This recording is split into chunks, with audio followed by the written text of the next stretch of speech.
আজ অনেক দিন পর আমার পছন্দের জায়গায় এলাম। যদিও একটা প্রয়োজনে এসেছি, তারপরও আবার সেই দেখা হলো আমার ভালো লাগার জায়গায়। চিন্তা করলাম এটা স্মৃতি হয়ে রাখি, আর সেই সাথে আপনাদের সাথেও ছোট্ট করে শেয়ার করি। এই জায়গাটা হয়তো দেখে অনেকে চিনতে পারছেন, অনেকে চিনতে পারছেন না। এটা আমার জীবনের একটা আলাদা জগৎ বলা চলে। একটা সময় এই জগৎটা আমার জন্য অন্যরকম একটা ভালো লাগা ছিল, কিন্তু এখন নিজ দায়িত্বে আমি এই জগৎটাকে নিজেই সরিয়ে দিয়েছি। আলহামদুলিল্লাহ, জীবনের সব কিছু আসলে পরিস্থিতির শিকারে আমাদেরকে অ্যাকসেপ্ট করে নিতে হয়।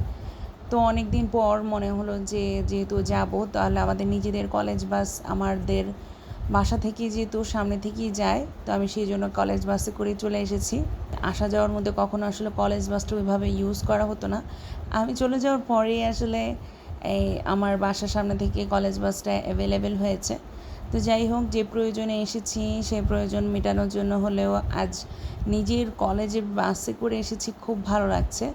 কিন্তু একটু তাড়াতাড়িই চলে এসেছি, যার কারণে এখনও কোনো কিছুই খোলেনি।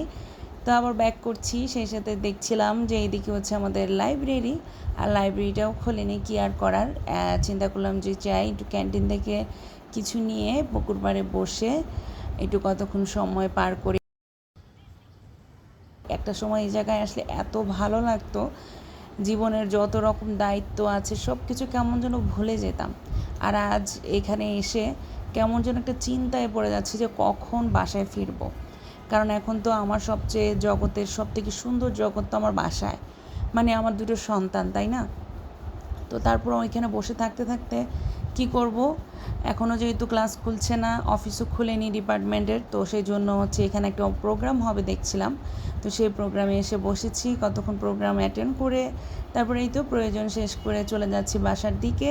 সেই সাথে আপনাদের সাথে ছোট্ট করে শেয়ার করলাম, অনেকে আমাকে ইনবক্স করছিলেন যে আমি কি এখন আর লেখাপড়া কন্টিনিউ করছি না কি না, সেটার জন্য। তো আসলেই আমি এখন আর লাস্ট যে মাস্টার্সের পর্বটা সেটা শেষ করছি না। আমি সিদ্ধান্ত নিয়েছি আর কি, এই সময়টা আমি আমার সন্তানদেরকে সময় দিব।